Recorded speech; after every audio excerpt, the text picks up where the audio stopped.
الف لام میم۔ کیا لوگ یہ خیال کیے ہوئے ہیں کہ صرف یہ کہنے سے کہ ہم ایمان لے آئے چھوڑ دیے جائیں گے اور ان کی آزمائش نہیں کی جائے گی؟ اور جو لوگ ان سے پہلے ہو چکے ہیں ہم نے ان کو بھی آزمایا تھا اور ان کو بھی آزمائیں گے، سو اللہ ان کو ضرور معلوم کرے گا جو اپنے ایمان میں سچے ہیں اور ان کو بھی جو جھوٹے ہیں۔ کیا وہ لوگ جو برے کام کرتے ہیں یہ سمجھے ہوئے ہیں کہ یہ ہمارے قابو سے نکل جائیں گے؟ جو فیصلہ یہ کرتے ہیں برا ہے۔ جو شخص اللہ کی ملاقات کی امید رکھتا ہو تو اللہ کا مقرر کیا ہوا وقت ضرور آنے والا ہے، اور وہ سننے والا ہے، جاننے والا ہے۔ اور جو شخص محنت کرتا ہے تو اپنے ہی فائدے کے لیے محنت کرتا ہے، بے شک اللہ تو سارے جہان سے بے نیاز ہے۔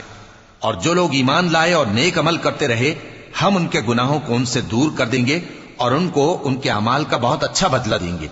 اور ہم نے انسان کو اس کے ماں باپ کے ساتھ نیک سلوک کرنے کا حکم دیا ہے۔ اے مخاطب، اگر تیرے ماں باپ تجھے مجبور کریں کہ تو میرے ساتھ کسی کو شریک بنائے جس کی حقیقت کی تجھے واقفیت نہیں تو ان کا کہا نہ مانیو۔ تم سب کو میری طرف لوٹ کر آنا ہے، پھر جو کچھ تم کرتے تھے میں تم کو جتا دوں گا۔